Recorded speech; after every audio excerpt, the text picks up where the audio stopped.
आप सभी के लिए मैं एक टॉपर भूगोल का कॉपी लेकर आया हूं।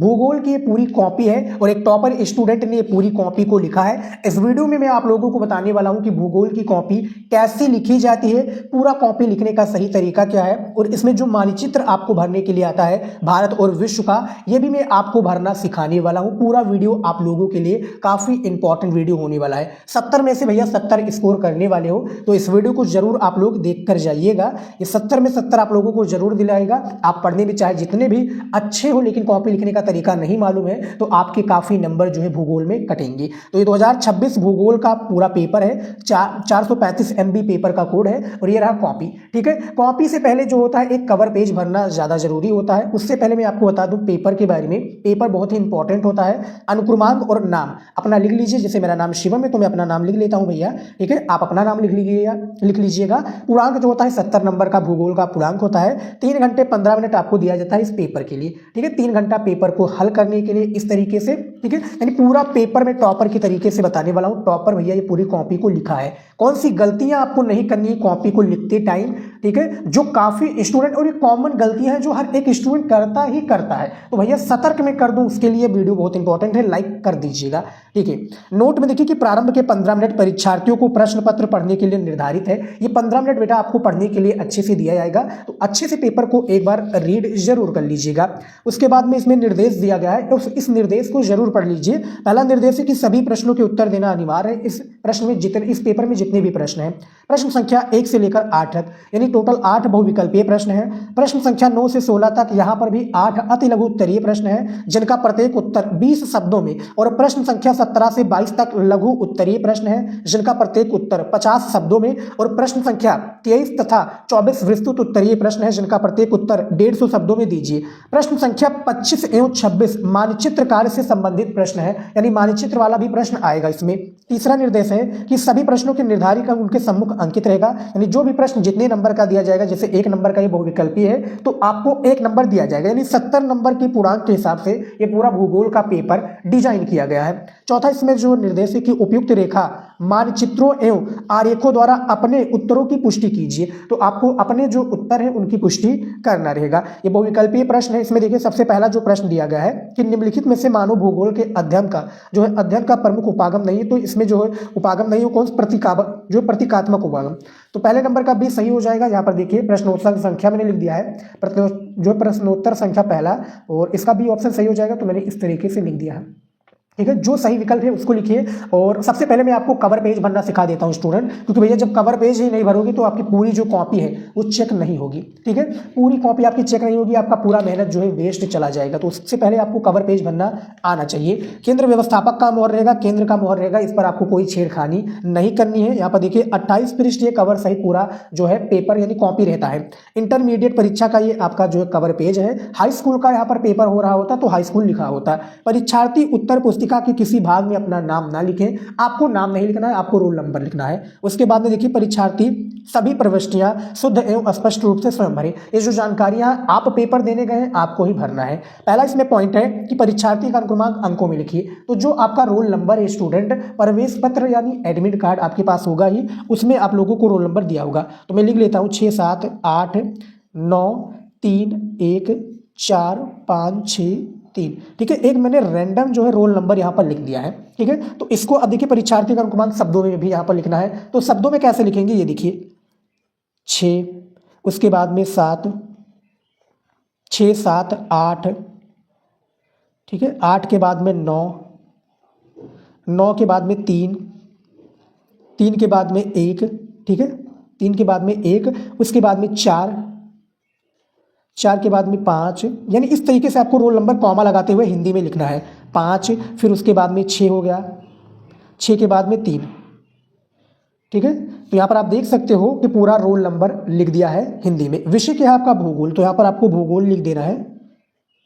भूगोल को जियोग्राफी भी कहते हैं ना भैया, तो यहाँ पर भूगोल लिख दीजिएगा। प्रश्न पत्र में आपको केवल लिख देना है। ठीक है, केवल प्रश्न पत्र, प्रश्न पत्र इस तरीके से लिख देना है। अब देखिए प्रश्न पत्र पर अंकित संकेतांक, संकेतांक का क्या अर्थ है, यानी पेपर का कोड। मैंने आपको अभी पेपर के कोड के बारे में बताया कि नहीं बताया, ये देखिए 435 MB पेपर का कोड है, तो इस तरीके से आपको लिख देना है 435 MB। MB। ये रहा पेपर का कोड, इस तरीके से आपको लिख देना है पेपर का कोड। परीक्षा का दिन आपका 26 तारीख का भूगोल का पेपर है, तो मैं मान के चल रहा हूँ मंगलवार। ठीक है भैया, मंगलवार जो है शुभ होता है। उस दिन कौन सा दिन है भैया मुझे नहीं पता है, तो मंगलवार मैंने लिख दिया। परीक्षा की तिथि यहाँ पर लिख देता हूँ मैं 26/2/2026। द्वितीय पाली में पेपर होगा इंटरमीडिएट स्टूडेंट्स का। ठीक है, तो यहाँ पर मैं द्वितीय पाली लिख देता हूँ इस तरीके से। और केंद्र का यहाँ पर नाम लिख देना है, केंद्र का कोई भी नाम हो, जैसे कि केंद्र का कोई भी नाम नहीं यहाँ पर लिखना है। देखिए मुझसे गलती होगी, केंद्र का नाम आपको जो आपके प्रवेश पत्र पर दिया होगा, जिस सेंटर में आप पेपर देने गए होंगे वहाँ पर आपको नाम लिखना है। मैं एक नाम लिख देता हूँ। ठीक है, ठीक है, बाबू बनारस, बाबू बनारस महाविद्यालय,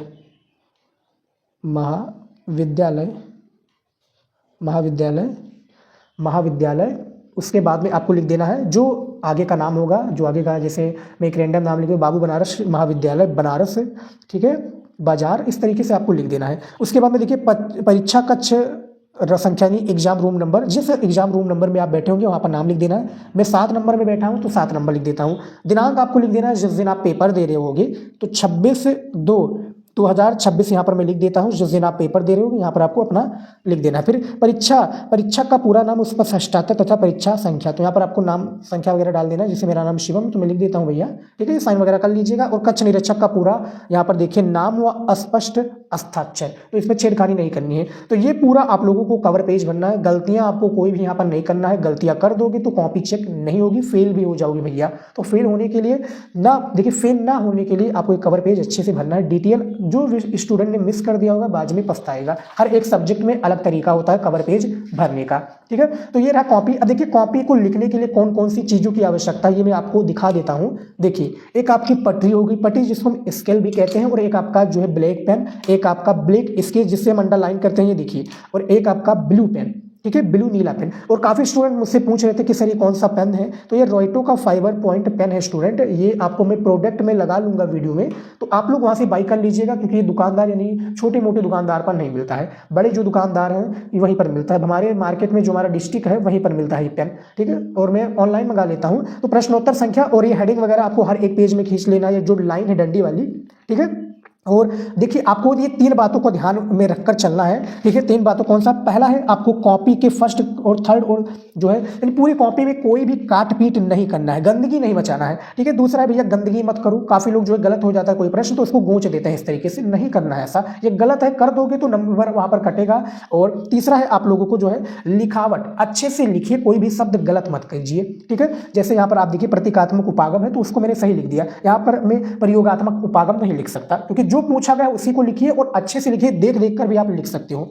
तो जो पहला प्रश्न था इनमें से बी ऑप्शन सही था, तो इस तरीके से मैंने लिख दिया है। ठीक है, और आपको भी इसी तरीके से लिखना है। 8 बहुविकल्पीय प्रश्न है और भूगोल देखिए मेरा फेवरेट सब्जेक्ट रहा है। इसका कॉपी लिखने का तरीका आपको मालूम हो जाएगा, तो 70 में 70 फोड़ कर आओगे भैया। दूसरा देखिए, निम्न देशों में से किसकी जनसंख्या सबसे कम है, तो इन चारों देशों में से किसकी जनसंख्या सबसे कम है, बांग्लादेश, पाकिस्तान, संयुक्त राज्य अमेरिका या अफगानिस्तान। तो इनमें से भैया जो है मुझे अफगानिस्तान का ही लगता है। ठीक है, अफगानिस्तान का जो जनसंख्या कम है, दूसरे नंबर का डी बिल्कुल सही हो जाएगा। पहले पर आपका भारत हो जाएगा पूरे विश्व में जनसंख्या के मामलों में, दूसरे पर हो जाएगा चाइना, तीसरे पर अमेरिका और चौथे पर इंडोनेशिया, जो कि सबसे अधिक जनसंख्या के पूरे जो है 4 देश हैं जो कि पूरी दुनिया में डोमिनेट कर रहे हैं भैया। उसके बाद में आ जाइए यहाँ पर देखिए तीसरा प्रश्न है कि निम्नलिखित में से मानव विकास का उपागम नहीं है, तो इनमें से स्वास्थ्य उपागम नहीं है, बाकी का आय उपागम, कल्याण उपागम, क्षमता उपागम और न्यूनतम आवश्यकता उपागम ही एक इसमें है, यानी 4 उपागम है। ये तीसरा चैप्टर का प्रश्न है। चौथा प्रश्न देखिए कि मलेशिया निम्न में से रोपण कृषि के किस फसल के लिए प्रसिद्ध है, तो मलेशिया जो है भैया ये शायद रबड़ के लिए प्रसिद्ध है। चौथे नंबर का सी हो जाएगा, बिल्कुल सही ऑप्शन। और 5वां नंबर है कि फुटकर व्यापार को कितने जो है भागों में बांटा जा सकता है, तो ये शायद आपके 2 भागों में बांटा जा सकता है, क्योंकि फुटकर व्यापार और जो है यहाँ पर फुटकर व्यापार और जो है विक्रेता व्यापार शायद हो जाएगा। ठीक है, बताइएगा कमेंट में कौन सा वो 2 व्यापार है। तो ये 5 प्रश्न है और जो सही विकल्प है केवल मैंने यहाँ पर वही विकल्पों को लिखा है। देखिए प्रश्नोत्तर संख्या पहले का बी, दूसरे का आपका डी और तीसरे का स्वास्थ्य उपागम, चौथे का सी। और यहाँ पर देखिए लाइनों का भी गैप है, अच्छा खासा लाइनों का भी गैप है और आप लोगों को इन्हीं लाइनों को गैप के साथ में अच्छे से पूरा लिखना रहेगा। ठीक है, अब मैं आप लोगों को दिखा देता हूँ जो 8 बहुविकल्पीय प्रश्न है। इसको फोल्ड कर लेंगे बड़े प्यार से। और भी जो प्रश्न है, क्योंकि टोटल 8 प्रश्न है ना भैया। देखिए 6 नंबर है, मॉस्को जो है मॉस्को अवस्थित कहाँ पर है, तो ये रूस में है। 7वां निम्नलिखित में से किस एक राज्य में जनसंख्या का घनत्व तो सबसे कम है, तो भैया जनसंख्या का घनत्व तो सबसे कम है, शायद वो आपका पश्चिम बंगाल हो जाएगा। जी हाँ, 7वें नंबर का ए नहीं बी हो जाएगा भैया, जनसंख्या का घनत्व तो कम है, तो ये आपका पंजाब हो जाएगा। और निम्न में से कौन सा दुर्ग नगर का उदाहरण है, तो यह शायद ये सभी भी हो जाएगा। जी हाँ, हैदराबाद भी हो जाएगा, आगरा भी हो, जयपुर भी, ये सब दुर्ग नगर का उदाहरण है। तो जो सही विकल्प है उसी को मैंने यहाँ पर लिखा है। ठीक है, अब काफ़ी स्टूडेंट जो है, देखिए मान लीजिए कि ज़्यादा जो बचता है तब आप लोगों को यहाँ से लिखना प्रारंभ कर देना, नहीं तो आप लोग यहाँ से भी लिखना प्रारंभ कर सकते हो। अब यहाँ पर देखिए एक मैंने जो है अपने हिसाब से बोनस ट्रिक लगाया है, जो कि आप लोग लगा देते हो तो आपको जो एग्जामिनर खुश हो जाएगा आपकी कॉपी को देखकर कि बच्चे के पास टैलेंट है लिखना, उसको आता है कि पूरी कॉपी कैसी लिखी जाती है। तो ये आप लोगों को करने के लिए करना क्या है स्टूडेंट, आपको ये जो मैंने लगाया है, देखिए अति लघु उत्तरीय प्रश्न लिख दिया, हेडिंग आपको ये लिख देना है। इससे ये होता है स्टूडेंट कि एग्जामिनर को पता चल जाता है कि यहाँ से अति लघु उत्तरीय प्रश्न है और 2 नंबर वाला प्रश्न है, तो 2 नंबर आपको देकर वो आगे बढ़ जाएगा। ठीक है, गंदगी नहीं मचाना है, मैं आपको बार बार कह रहा हूँ, गंदगी नहीं मचाइए। राइटिंग आपकी यहाँ पर इंप्रूव होनी चाहिए। ठीक है, पढ़ने में आप मीडियम हो, राइटिंग आपकी अच्छी है, लिखने का तरीका मालूम है, लिखावट आपकी अच्छी है, आपको भैया 70 में 70 भी स्कोर कर सकते हो। ठीक है, मेरे मुझसे एक टॉपर स्टूडेंट से मेरी बात हुई, वो कह रहा था कि सर जो मुझे मीडियम पढ़ाई आती है, मैं ज़्यादा पढ़ने में भैया अच्छा नहीं हूँ, लेकिन मुझे कॉपी लिखने का और राइटिंग, कॉपी लिखने का साथ में राइटिंग और मैं लिखावट, यानी एग्जामिनर के पूरे माइंडसेट को मैं पढ़ सकता हूँ कि वो कैसे कॉपी चेक करेगा और किस तरीके से मुझे नंबर देगा। तो ये आपको जब आता है, लिखावट आपकी अच्छी होगी, सुधारोगी लिखावट तो अच्छी हो जाएगी। ठीक है, और ये जो मेरी कॉपी, ये पूरा कॉपी भैया मैंने ही लिखा है। ठीक है, वो टॉपर स्टूडेंट मैं ही हूँ। ठीक है, ये पूरी कॉपी मैंने लिखा है। और मैं बताऊँ आप लोगों को, हाई स्कूल में मेरी जो कॉपी लिखने के तरीके थे वो बिल्कुल बेकार था, यानी मैं कुछ भी नहीं कर पाता था, यानी अच्छे से लिख नहीं पाता था और वो घबरा जाता था। लेकिन अब आप देख सकते हो, और आप लोग मेरी रिसेंट वीडियो भी देखते होंगे तो पता चल रहा होगा कि मेरी राइटिंग किस तरीके से अच्छी खासी है, ना मीडियम है ना खराब है, यानी ना बिल्कुल खराब ही है ना बिल्कुल ठीक ही है, मीडियम में है और अच्छी खासी राइटिंग, यहाँ पर अच्छा नंबर देगा एग्जामिनर। अब आ जाते हैं अति लघु उत्तरीय प्रश्न पर। देखिए अति लघु उत्तरीय प्रश्न है, 2 नंबर का एक प्रश्न रहेगा, टोटल ये भी 8 प्रश्न दिए जाएंगे। जैसे यहाँ पर देखिए 9th नंबर प्रश्न दिया गया कि मानव भूगोल के अध्ययन के किन्हीं 2 उपागमों को बताइए। तो जो मानव भूगोल के अध्ययन के 2 उपागम है, इनको बताना है, जिसके लिए हमें 2 नंबर दिया जाएगा। ये देखिए 10 नंबर का ये भी प्रश्न है कि प्रवास के उद्गम स्थल का गंतव्य स्थल में विभेद कीजिए। तो 2 उपागमों के बारे में बता देता हूँ। ये देखिए प्रश्नोत्तर संख्या मैंने 9 लिखा है। पहला है अन्वेषण और विवरण तथा दूसरा है प्रादेशिक विश्लेषण। ये है मानव भूगोल के 2 उपागम। उसके बाद में प्रवास के उद्गम स्थल व गंतव्य स्थल में विभेद कीजिए, तो इस दोनों में विभेद करना था। और आपको 2 लाइनों को गैप करके प्रश्नोत्तर संख्या लिखने के तत्पश्चात ये पटरी लीजिए और पटरी से ही ये लाइनों को जो है ये ड्रॉ कर दीजिएगा। ठीक है, आपको हेडिंग अच्छे से बनाना है और उसके बाद में शब्दों में गैप रखना है। गैप का अर्थ है कि जगह छोड़िए कि पढ़ने में दिक्कत ना हो। और आप ऊपर से वीडियो देख रहे होगे, यानी स्क्रीन पर देख रहे होगे, पढ़ने में कोई आप सभी को दिक्कत नहीं आ रही हो, क्वालिटी अच्छी नहीं है तो क्वालिटी आप सेटिंग्स में जाकर बढ़ा सकते हो। ठीक है, तो इस तरीके से आपको लिखना है। मैं उत्तर बता देता हूँ। प्रवास के उद्गम स्थल एवं गंतव्य स्थल में निम्नलिखित विभेद है। पहला है, जब लोग एक स्थान से दूसरे स्थान पर जाते हैं तो वो स्थान जहां से लोग गमन करते हैं उद्गम स्थल कहलाता है, तथा जिस स्थान, यहाँ पर देखिए, जिस स्थान में आगमन करते हैं वो गंतव्य स्थल यानी स्थल कहलाता है। तो इस तरीके से रहा इसका परिभाषा। 11 नंबर प्रश्न की मानव विकास सूचकांक कौन जारी करता है। तो ये रहा उत्तर 11 नंबर प्रश्न का कि मानव विकास सूचकांक को संयुक्त राष्ट्र विकास कार्यक्रम UNDP जारी करता है, जिसका फुल फॉर्म है यूनाइटेड नेशनल डेवलपमेंट प्रोग्राम। ठीक है, उसके बाद में देखिए 12 नंबर इसमें कि कृषि तथा देखिए खनन कार्य, इसमें जो पूछा गया था, ये देखिए प्राथमिक क्षेत्र की क्रियाओं के 2 उदाहरण दीजिए। और 13 नंबर पर परिवहन को प्रभावित करने वाले 2 मुख्य कारक का नाम बताइए। तो प्रश्नोत्तर संख्या 12, पहला है कृषि तथा खनन कार्य, दूसरा है पशुचारण।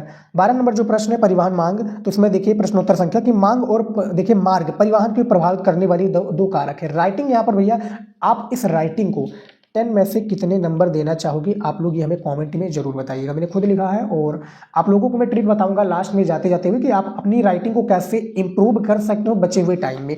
अब आ जाइए पर जो है अगले प्रश्न पर 14 नंबर की परिवहन जाल क्या होता है। ये देखिए प्रश्न का उत्तर कि परिवहन, देखिए परिवहन एक उत्पादक क्रिया है जिसके द्वारा वस्तुओं तथा व्यक्तियों को एक स्थान से दूसरे स्थान तक पहुंचाने के पारिश्रमिक के रूप में आय प्राप्त होती है। क्या प्राप्त होती है? पारिश्रमिक के रूप में आय प्राप्त होती है। तो ये 14 नंबर प्रश्न है, इसका उत्तर देख सकते हो। उसके बाद में भी मैं अगला प्रश्न आपको दिखा देता हूँ। ये देखिए अगला जो प्रश्न है 15 नंबर की भारत की प्रमुख जनांक की विशेषताएं बताइए। 16 नंबर प्रश्न है मानव बस्ती से क्या अभिप्राय, इसके बारे में बताइए। तो ये 15 नंबर प्रश्न देखिए, आयु, लिंग, निवास स्थान, भाषा, वैवाहिक स्थिति, मानव प्रजातीयता, साक्षरता, शिक्षा, व्यवसायिक संरचना आदि भारत की प्रमुख जनांकिकीय विशेषताएं हैं। क्या है? प्रमुख जनांकिकीय विशेषताएं हैं। तो 16 नंबर, मानव बस्ती से क्या अभिप्राय है? ये देखिए, मानव बस्ती का अभिप्राय किसी भी प्रकार और आकार के घरों के संकुल से है जिसमें लोग रहते हैं। यानी छोटा छोटा सा ही 2 नंबर का प्रश्न है और इसका आपको निर्देश में बताया भी गया है कि आपको कितने प्रश्न का उत्तर और जिस टाइप के प्रश्न है कितने प्रश्नों का उत्तर कितने शब्दों में देना है, तो उसी के अकॉर्डिंग आप लोग चलिएगा पेपर में। ठीक है, अब आ जाइए लघु उत्तरीय प्रश्न के। देखिए, लघु उत्तरीय प्रश्न टोटल 6 प्रश्न आपके पेपर में दिया जाता है और हर एक प्रश्न ये 4 नंबर का होता है भूगोल में। जैसे देखिए 17 नंबर प्रश्न है, भारत के पेट्रोलियम संसाधनों पर विस्तृत टिप्पणी लिखिए। अब इसको कैसे लिखना है? देखिए 50 शब्दों में इसको लिखना होता है, लेकिन इसको किस लाइन में लिखना है, कितने यानी किस तरीके से लिखना है, मैं आपको ये दिखा देता हूँ। जो 17 नंबर प्रश्न था कि भारत में पेट्रोलियम संसाधनों के बारे में, तो ये रहा इसका प्रश्न और प्रश्न के साथ में इसका उत्तर भी आप देख सकते हो कि किस तरीके से मैंने लिखा है। ठीक है, 1 2 3 4 5 6 7 8 9 10 लाइनों में लिखा है, थोड़ा दूर दूर भी लिखा है, देख सकते हो। जो बोर्ड की कॉपी होती है वो उस तरीके से मैंने पेपर के साइज में आपका अभी इस बार का बोर्ड एग्जाम में कॉपी आएगा। ठीक है, तो आप लोगों को जो है आधे यानी आधा से यानी 4 5 7 8 लाइनों में भी आप लिख दोगे लघु उत्तरीय प्रश्न को, भूगोल में खासकर मैं बात कर रहा हूँ, तो आपको नंबर 4 नंबर एग्जामिनर पूरा देगा और इस तरीके से लिखना है। ठीक है, राइटिंग का भैया मैं यहाँ पर बहुत ज़्यादा फ़ैन हूँ और जिसकी राइटिंग अच्छी होती है वहाँ पर उसी को नंबर अधिकतम दिया जाता है। और आपकी भी राइटिंग अच्छी नहीं है तो इम्प्रूव करने के लिए आपको करना क्या? देखिए, आपको इम्प्रूव करने के लिए डेली 2 पेज आपको लिखना रहेगा।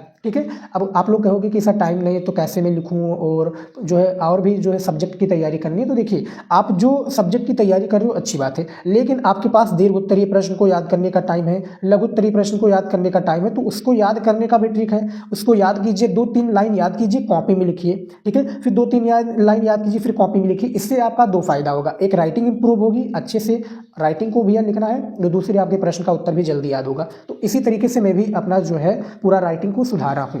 ठीक है, तो ये प्रश्न उत्तर संख्या 17 है। 18 नंबर की चलवासी कृषि की मुख्य विशेषताओं का वर्णन कीजिए। ये देख सकते हो 18 नंबर प्रश्न, इसमें और भी है। ये देखिए पूरा ये 18 नंबर प्रश्न का उत्तर है। 19 नंबर प्रश्न में आ जाओगे तो ये भी है कि मानव भूगोल के प्रमुख उपागमों के बारे में बताइए। तो मानव भूगोल के 4 उपागम है, सबको पता होगा, आय उपागम, कल्याण उपागम, न्यूनतम आवश्यकता उपागम और क्षमता उपागम। ये 4 उपागम है और इस तरीके से आपको 4 जो है 4 कितने यानी 4 नंबर के लिए इस तरीके से आपको लिखना है। और ये डंडी वगैरह जो है हर एक पेज में दोनों साइड में आपको लिखना है, ये नहीं कि एक ही साइड में लिखना है, दोनों साइड में लिखना है। डंडी वगैरह को अच्छे से आपको हर एक पेज में जो है ड्रॉ कर लेना है। और आपको राइटिंग सुधारने का भी तरीका मैंने बता दिया, कौन सी गलतियां नहीं करनी है। और देखिए गलतियां आपको नहीं करनी है, साथ में ही आपको जो है टॉपर के तरीके से लिखना है। और ये देखिए जैसे कि अब आ जाइए 20 नंबर प्रश्न में कि पूछा गया कि प्राथमिक एवं द्वितीयक क्रियाओं में विभेद कीजिए यानी अंतर बताइए। तो ये देखिए प्राथमिक क्रियाओं के बारे में मैंने लिख दिया है, प्रश्नोत्तर संख्या लिखा है, लेकिन काफ़ी लोग जो है इसी बीच से लिखने जाते हैं। नहीं, आपको एक लाइन गैप करके आपको यहाँ से प्रारंभ करना है और इस तरीके से लिखना है, थोड़ा दूर दूर लिखिए। ठीक है, और कॉपी आप बी भी ले सकते हो, ये नहीं कि भैया आपको एक ही कॉपी में जो पूरा फिल करना है, आप बी कॉपी भी ले सकते हो, ऑप्शंस होता है। द्वितीय क्रियाएं भी मैंने लिख दिया है। ठीक है, यानी जिस तरीके से नहीं एक पेज में आप 2 लघु उत्तरीय प्रश्न को लिख सकते हो पेपर में। उसके बाद में आ जाइए यहाँ पर 21 नंबर प्रश्न पर। देखिए 21 नंबर प्रश्न इस तरीके से है, इसमें ये देखिए 21 नंबर प्रश्न हो गया और 22 नंबर प्रश्न थोड़ा पैराग्राफ के हिसाब से, लेकिन अच्छे से एग्जामिनर को जो है मैं बोरियत नहीं फील कराऊंगा, अच्छे से लिखा गया है कॉपी। इस तरीके से आपको माय डियर स्टूडेंट पूरा कॉपी को लिखना रहेगा। अब आ जाइए दीर्घ उत्तरीय प्रश्न पर। देखिए दीर्घ उत्तरीय प्रश्न भी मैं आपको दिखा देता हूँ, फिर मानचित्र संबंधित प्रश्न दिखाऊंगा। ये रहा दीर्घ उत्तरीय प्रश्न। देखिए दीर्घ उत्तरीय प्रश्न में 2 प्रश्न दिए जाते हैं, मानव और पर्यावरण के संबंधों की व्याख्या कीजिए अथवा करके विश्व में आसमान जनसंख्या वितरण के कारकों की विवेचना कीजिए। तो दोनों में से किन्हीं एक ही प्रश्नों का उत्तर आपको देना होता है। 24 नंबर प्रश्न है, भारत में गंदी बस्तियों की समस्याओं का वर्णन कीजिए अथवा करके है। ठीक है, एक और प्रश्न है कि जनसांख्यिकीय संक्रमण की अवस्थाओं की विवेचना कीजिए। तो 2 प्रश्नों में से आपको केवल देखिए 4 प्रश्न है, केवल 2 ही प्रश्नों का उत्तर देना है, जिसके लिए 6 नंबर आपको दिया जाएगा। तो ये देखिए मैंने मानव भूगोल के प्रकृति के संबंधों की व्याख्या की है। मान लीजिए कि मैं अथवा वाला प्रश्न का उत्तर यहाँ पर दे रहा होता तो मैं यहाँ पर अथवा लिख देता। क्या लिख देता? अथवा लिख देता। इस तरीके से लिखना। अब यहाँ पर देखिए स्टूडेंट मैंने अथवा वाला प्रश्न किया हूँ, यानी जनसांख्यिकीय संक्रमण की अवस्थाओं की विवेचना करना था, अथवा मैंने लिख दिया है और इस तरीके से मैंने यहाँ से लिखना प्रारंभ कर दिया। जो भी इंपॉर्टेंट कीवर्ड था उसको मैंने काले जो है स्केच से काली पेन से मैंने हाईलाइट कर दिया है। ये देखिए द्वितीय अवस्थाएं, अंतिम अवस्था, ठीक है, या तृतीय अवस्था भी आप लिख सकते हो। इस तरीके से लिखना है। एग्जामिनर 6 में से 6 नंबर आपको दीर्घ उत्तरीय में भूगोल में जरूर देगा। अब पेपर में देखिए 25 नंबर प्रश्न दिया गया है जो कि मानचित्र से संबंधित प्रश्न है। 25 नंबर प्रश्न क्या दिया गया है कि भारत के दिए गए मानचित्र में निम्नलिखित को उपयुक्त चिन्हों द्वारा दर्शाइए और उनके नाम भी लिखिए। तो आपको यहाँ पर 5 नंबर दिया जाएगा। 5 नंबर कब दिया जाएगा, यानी आधा आधा नंबर दिया जाएगा। ठीक है, आधा आधा नंबर आपको दिया जाएगा। आधा नंबर दिया जाएगा इसको दर्शाने के लिए मानचित्र में, और आधा नंबर दिया जाएगा प्रश्न का उत्तर बताने के लिए। जैसे देखिए सबसे पहला प्रश्न है कि सबसे कम जनसंख्या वाला राज्य कौन सा हो जाएगा, तो सिक्किम हो जाएगा। ठीक है, शायद सिक्किम हो जाएगा, बताइएगा कमेंट में। जी हाँ, सिक्किम हो जाएगा आपका। दूसरा हो जाएगा सबसे अधिक साक्षरता वाला राज्य केरल हो जाएगा। तीसरा भारत में पेट्रोकेमिकल उद्योग का केंद्र वडोदरा गुजरात हो जाएगा। चौथा राजस्थान का एक प्रमुख तांबा उत्पादक क्षेत्र तो खिचड़ी हो जाएगा। यमुना नदी के किनारे बसा एक प्रमुख महानगर तो आपका आगरा हो जाएगा। अब इसको देखिए मैंने कॉपी में लिख दिया, मानचित्र कार्य करके लिख दिया है। ठीक है, प्रश्न उत्तर संख्या 25 लिखा है और जो सही विकल्प था, पहला था सिक्किम, दूसरा केरल, तीसरा वडोदरा गुजरात, चौथा खेतड़ी और पांचवा आपका आगरा। अब देखिए मानचित्र आपको इस तरीके से दिया जाएगा पेपर में, जो बढ़िया मानचित्र दिया जाता है भारत का। ठीक है, इस तरीके से मानचित्र दिया जाएगा और यहाँ पर देखिए आपको स्टेट और उनकी जो है स्टेट के बाद में आपको जो उनकी राजधानियां जो है राज्य और राजधानियों को पता होना चाहिए। ये देखिए यहाँ पर सिक्किम है, यहाँ पर मैंने लिख दिया, पहला प्रश्न लिख दिया है। दूसरा जो था केरल लिख दिया यहाँ पर, उसके बाद में तीसरा वडोदरा गुजरात, चौथा यहाँ पर मैंने लिख दिया खेतड़ी राजस्थान में है, और आगरा जो है आपका उत्तर प्रदेश का एक डिस्ट्रिक्ट है, आगरा मैंने लिख दिया है। तो इस तरीके से लिख दोगे तो 5 नंबर आपका बिल्कुल फिक्स है, कोई भी नहीं कट कर सकता स्टूडेंट। ये है टॉपर का पूरा लिखने का, और मैंने मानचित्र भरने का तरीका वीडियो बना दिया है, आप लोग न्यू वीडियो जरूर देख लीजिएगा। अब आ जाइए 26 नंबर प्रश्न में कि विश्व के दिए गए रेखा मानचित्र में निम्नांकित को उपयुक्त चिन्हों के द्वारा दर्शाइए और उनके नाम भी लिखिए। तो आपको दर्शाना और उनके नाम भी लिखना है। जैसे पहला प्रश्न है कि एशिया का सबसे अधिक जनसंख्या वाला देश कौन सा हो जाएगा, तो यहाँ पर देखिए एशिया का सबसे अधिक जनसंख्या वाला देश पहले चीन हुआ करता था, अब भारत हो जाएगा। ठीक है, दूसरा विश्व का चौथा सबसे अधिक जनसंख्या वाला देश इंडोनेशिया, तीसरा जापान का राजधानी नगर तो आपका टोक्यो, और चौथा दक्षिण अमेरिका का एक प्रमुख नदी कौन सा हो जाएगा, तो अमेजन नदी, और पांचवा है विश्व का न्यूनतम जनसंख्या महाद्वीप तो आपका अंटार्कटिका हो जाएगा। कौन सा हो जाएगा, अंटार्कटिका हो जाएगा। तो इसको यहाँ पर लिख देना इस तरीके से, प्रश्नोत्तर संख्या डालना, यहाँ पर चीन की जगह पर आप भारत कर लीजिएगा। ठीक है, ये गलत हो चुका है क्योंकि पहला मैंने लिखा था। ठीक है, यहाँ पर लिख दीजिएगा भारत। ठीक है, तो इस तरीके से आपको जो सही विकल्प है प्रश्नोत्तर संख्या 26 डालिए और पूरा लिख डालिए, और ये दे रहा मानचित्र आपको इस तरीके से भरना है। देखिए पहले यहाँ पर चीन हुआ करता था, अब भारत कर लीजिए। ठीक है, भारत करने के बाद में पहला क्वेश्चन से डाल दीजिए। दूसरा यहाँ पर कौन सा हो जाएगा आपका, दूसरा जो सही जो है हो जाएगा आपका इंडोनेशिया हो जाएगा, ये रहा इंडोनेशिया। तीसरा आपका टोक्यो जो कि जापान यानी टोक्यो हो जाएगा। चौथा आपका अमेजन नदी जो कि यहाँ पर है, यहाँ से लेकर निकलता है अमेजन नदी, और ये अंटार्कटिका जो नीचे बर्फ से ढका हुआ है। इस तरीके से आपको पूरा मानचित्र भरना है। मैंने भारत और संसार यानी विश्व का मानचित्र भरने का न्यू वीडियो बना दिया है, आप लोग वीडियो चैनल पर देख सकते हो। तो इस तरीके से आपको जो है पूरा पेपर हल करना है, कॉपी में लिखना है। ठीक है, कॉपी लिखने का तरीका बता दिया, मानचित्र लिखने का तरीका बता दिया है। ठीक है, और जो दृष्टिबाधित छात्र हैं उनके लिए भी प्रश्न आते हैं, तो वो केवल प्रश्न का उत्तर दे दें, उनके कुछ नहीं करना है मानचित्र में। तो इस तरीके से माय डियर स्टूडेंट पूरा आप लोग कॉपी लिखोगे भूगोल में तो 70 में से 70 स्कोर करोगे।